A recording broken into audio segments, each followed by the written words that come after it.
This is the Ducky One X Mini, and these are inductive switches. Inductive, not Hall effect, not infrared, inductive. What does that even mean? Well, we will get to that. We're also going to talk about the board itself because, my god, it's good. It punches so far above its weight, it isn't even funny. Like, just to put this into perspective, a little note to keep in your head as we sort of go through this thing. This whole board costs just £98. Just keep that in mind as we go on here. Right, without further ado, let's dive in. Of course, I have to start with these switches. I mean, that's what Ducky is like talking about as the only thing that's on the box. Redefining analog keyboard, there should be an S there, the world's first inductive switch keyboard, and even a shot of the switches is all just on the front of the box. It's the talk of the town here, and honestly, I can see why. While Hall effect and the basically identical TMR argue about it in the comments, those boards are only getting more popular. This new inductive switch technology in theory offers better accuracy, longevity, and consistency. How? Well, let's take a look at what we've got here.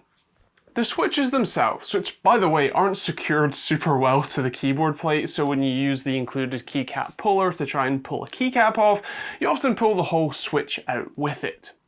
These are literally just a metal cone sticking out the bottom. That's it. A cherry-looking housing, nicely guided stem and spring, and a metal spike on the end. Ta-da! The magic is obviously in the PCB, except looking at the hole, well, there isn't much here. There's a reverse mount LED, sure, and a hole for the spike, but otherwise, well, there's not much going on here. So what's the deal? Well, a peek under the hood reveals the secret. All of these chips, these Aztec ISQ9 chips, are basically laptop trackpad ICs. Although it seems like AESCO worked with Aztec to make these ISQ9-9320 chips that have 20 inductive sensors per chip, hence the 5 chips in total. I think basically this has like transmit and receive pins that send pulses out and listen back for them. By introducing something capacitive like your finger on a trackpad, or in this case a metal spear, you sort of alter those pulses and the controller can work out the strength of your position from that data. Regardless of how it actually works, this is really clever and does bring some benefits. The first is actually longevity. Magnets essentially degrade over time, losing their magnetic flux, which long term means you'll need to replace the magnets. Although realistically, especially for a switch, a keyboard switch, you're likely talking years if not decades, so realistically it doesn't matter all that much, but the drifting calibration might. You also, at least in theory anyway, get better accuracy and consistency. With Hall effect boards you get dead zones, inconsistent actuation heights, and generally poor, especially high-end accuracy. The SteelSeries Apex Pro Gen 3, video in the cards above, highlighted that one nicely. A 0.1mm actuation height setting took over a millimeter of travel to actually, actuate. With this, that should be a whole lot less of a problem. Now, unfortunately, I'm still working on my open source peripheral testing tool, and you can be sure that I'll have a full video testing a whole bunch of boards, including this one, once it's ready. But I can say that this feels a whole lot more responsive. It's really impressive. As with all analog keyboards, you get a bunch of fancy features built in. Well, using their Configurator website anyway, stuff like adjustable actuation points, rapid trigger, and multiple actions per keystroke. Their configurator is a little hard to get your head around, especially because it loads in Chinese, I believe, and then you have to change it to English to use, with a mixture of like drag and drop and multiple pages. For example, the multi-action function.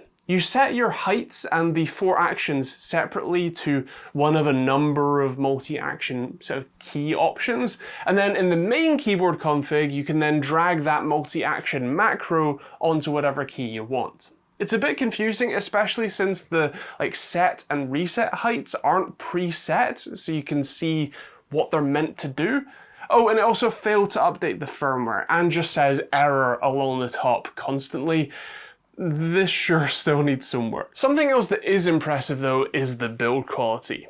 Between the gasket design, the 7 internal layers, and the metal sort of inner plate construction with outer plastic shells, this gives a solid feel with no flex, and well, it just feels and sounds amazing.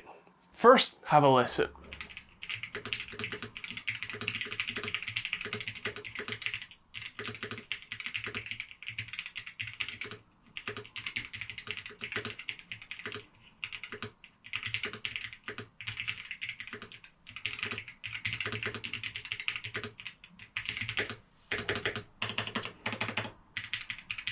To me, this screams perfection.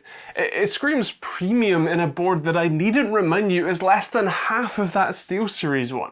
It has the perfect thock, it's a dead blow, and I just love it. Even though these are linear switches, this still feels amazing even to me. To say that I'm impressed with this thing's sound and feel is a significant understatement. Of course, it is kind of being billed as a gaming keyboard, and naturally for that, it's pretty great too. Setting the actuation point to a high level, by default it's already insanely high at 0.6mm, that's way too high for default, makes it snappy and reactive, while setting it to a more reasonable, lower level makes it more reliable for typing. I would have liked some actuation point controls on the board itself. It already has ninja printing for the second layer functions, which I absolutely love. More boards should have that, but especially with a tie-in from the LEDs on the board to show you at least sort of large step changes would be great, but still. It is a decent board for gaming. There are a couple of things I've missed so far, like a brief tour. Being a 60% board, it has missing F keys, arrow keys, numpad, all that sort of stuff. Although, as mentioned, those are available with FN and mostly the right side of the keyboard. Up top, you've got a shiny plate with Ducky's logo, along with the power switch to let it run wireless with the cable or Bluetooth, along with the USB-C ports, and the dongle, which actually nicely slots into the top, so if you do need to travel with this, the dongle stays with the board. Included in the box is a whole bunch of extra keycaps, mostly in the very nice orange, sort of almost peachy colorway with a few different options, but my god, the alternate spacebar is a thing of beauty. You do of course have an included USB-C cable, although this is actually a C-to-C cable, although they do include a C-to-A adapter for the sort of host side, the computer side. Although I would have liked to have seen a C-to-A female adapter so that the dongle can stay up on your desk, as a few times, at least initially, I had some trouble getting this to stay connected to the PC that was just under the desk. One thing I found while trying to work out how these switches actually work is that that title of the world's first inductive keyboard might not be accurate. As best as I can tell, AESCO, AESCO beat them to the punch with their A67 and A83 boards. At least from the descriptions, they might have worked directly with Azatec to take their existing trackpad chips and make them useful for this sort of use case. Whether Ducky is in that club too, or just the first customer, I'm not entirely sure, but this sort of switch does exist on other boards, 2 at least that I can find.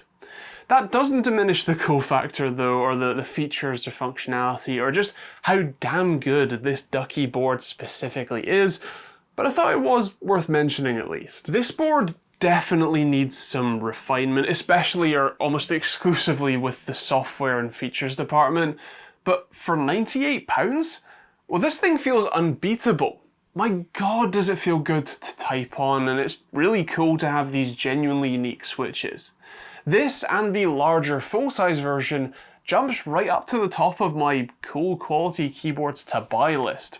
Great job, Ducky. Of course, those are my thoughts, but I'd love to hear yours in the comments down below. What do you think of the Ducky One X and One X Mini, and about the inductive switches? Let me know what you think in the comments down below. If you want to check this out, I will leave a link to it in the description. You can also check out plenty of other videos on the end cards, including that SteelSeries review, so you can see what I'm talking about there. Otherwise, that is kind of it. If you want to check out my own hardware, the open source response time and latency testing tools, head to osrtt.com, linked in the description. And otherwise, yeah, thank you very much for watching. Hope you enjoyed it, and I'll see you on the next video.